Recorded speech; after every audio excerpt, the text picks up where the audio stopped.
There are many, and I really do mean many, ways to describe this game. Surreal, weird, mysterious. All of these are incredibly apt ways to quickly summarize it. However, the word I'd use is unwelcoming. Everything about this game hates you and actively works against you, both as a player and as the character, creating an atmosphere quite unlike anything I've ever seen. I'm getting a little bit ahead of myself here, so let's step back for a bit. Let me take you back to the year 2000. So the PlayStation 2 just came out with some major big name launch titles, like Dynasty Warriors 2, and Ridge Racer 5, and Fantavision. What the fuck is a Fantavision? So anyways, amongst them were not just one, but 3 games developed by From Software. Nowadays they're probably best known for their Soulsborne games, but before they found their niche with that genre, they were all over the place, with their poster child being Armored Core. Which was also really good. Oh my god, I forgot that I forced myself to make an Armored Core video at some point that I promised like 5 months ago. So as I was saying, their 3 launch titles were Armored Core 2, Eternal Ring, and of course Evergrace. While Armored Core 2 did really well being part of a, at that point, well-established and widely beloved franchise, the other 2 quickly fell into obscurity due to their low sales and a very lukewarm reception, with Evergrace only selling about 130,000 copies by the end of the year. Evergrace is a really hard game to talk about because it tries to be a lot of things at once. The easiest way to go about it is by just calling it what it is at its core. A 3D Zelda clone that looks like a late PS1 game. You walk around places, talk to NPCs, and solve some puzzles in dungeons. A simple foundation, but it's what they do with said foundation that makes the game so interesting. For this, let's get back to the beginning, where I said that the game was unwelcoming. Starting with the world. Every enemy you meet is not only incredibly hostile, but surreal, and their form doesn't really make a lot of sense. Every NPC is either deathly afraid of you, or wishes death upon you. One of the very first things you can do on Darius' route is drive a man to accidental suicide by simply talking to him. You are an outsider in a foreign world that does not want to be found, and the game reinforces that feeling, that fear of the unknown, through every moment of its gameplay. To put it bluntly, it's a jankfest. At the beginning you get to choose between 2 characters, Charlene and Darius, who play really differently from one another and have their own fully unique storyline and dungeons that eventually converge in the game's final branch, unlocked after beating both routes. While Darius' route has some really annoying moments, it's mostly fine. It's very memorable, however, thanks to Darius' incredibly pessimistic personality, and also just the general strangeness of the events happening around him. Charlene's route, on the other hand, is a major pain in the ass. I hate it so much. The dungeons and the puzzles on this route are the worst and actively make the game worse. Just look at this one instance where you have to kill enough enemies for the door to be wide open enough so that you can walk through it. This doesn't sound so bad on paper, but the combat is super clunky and the enemies take forever to kill. And by the time you've beaten them all, your gear and weapons will be completely broken. So I hope you stocked up on that sweet cash, because otherwise you are completely fucked. And I guess now's the time to talk about the gameplay. So the reason I said both characters play differently from one another is because they both get different weapons and armor parts that they can buy and upgrade at the shop that's accessible for every save point. All those things get special magic you get to use when having them equipped. You'll also have to equip and use them for a lot of really annoying puzzles in the game, meaning you are eventually forced to buy them all and pray you figured the extremely head-ass solution out. Unless you use a guide. Here's the catch though, they all have a set durability. Using them, their magic, or even just having them equipped drastically decreases their durability, and once they break, their spells no longer work and they barely do any damage anymore. TLDR, you are fucked. And because they break so fast, you better prepare well, because at any point in the game can just randomly force you into some shitty forced battle and it's just the worst. This may sound bad, and it is, but most of these problems only really apply to Charlene's route. Darius is a much more lax experience.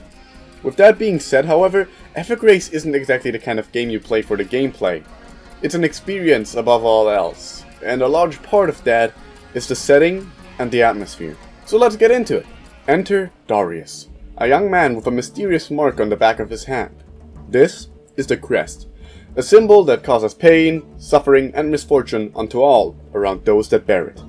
One day, after encountering a strange tree, he is suddenly transported to the Rebane Empire, a kingdom that one day simply disappeared from the world map, ending up as a fairy tale, leaving him in a foreign and hostile new land. Not long before this, a young woman named Charlene awakens in a weird house, before her savior swiftly gets kidnapped by an old man and a child. The entire story is only drip-fed to you, and while there is a concrete plot to follow, most of it is hidden out of plain sight and has to be actively searched for. Something that FromSoft would later use as a basis for the storytelling in their Soulsborne games. The games also ended up getting adapted into 2 novellas, one by Kaiko Shimomura and the other by Mie Takase. God, I hope I pronounced that right. Both of them expand upon the world and its characters, with each of their stories being taken as a basis for the game's prequel, Forever Kingdom, with one of the writers actually working on it. Something I'll be getting into more later. Sadly, I wasn't actually able to find any scans of them online, as they are generally incredibly rare. However, the artworks from them that I could find look really nice. And since this is the only time I will ever get the opportunity to mention this, in Japan, Charlene is known as Shalami. I find that hilarious, please laugh. And now I can finally talk about the part of the game that made me fall in love with it in the first place. The atmosphere. At the beginning of the video I said that the game is unwelcoming, and while the gameplay and the incredibly hostile world are a large chunk of it, the true core of this comes from the atmosphere. At every moment, it's as if something just isn't right. Not in the world of the game, but with the game itself. The stiff, early PlayStation 2 animations, the awkward and stilted voice acting, the weird enemy AI that doesn't know what it's actually doing, and the generally chunky aesthetic of the game truly make it stand out from anything else I've ever seen. Though, while these things most definitely aren't intentional, by far the biggest contributing factor to the atmosphere is the music composed by Kota Hoshino. If you've ever played Armored Core before, you're most likely familiar with his rather orthodox music. Some songs sound really good, but others are just surreal. Evergrace leans squarely on the latter with inconsistent rhythms that actively throw you off at every possible occasion, and samples that make you question what the fuck you're actually listening to. Putting it into words is generally impossible, so instead have some little samples, though I highly encourage you to listen to the entire soundtrack on your own. But before we do that, I'd like to mention a fun fact. Some of the songs in this game are actually cut music from Echo Knight and Echo Knight 2. I just thought that was interesting.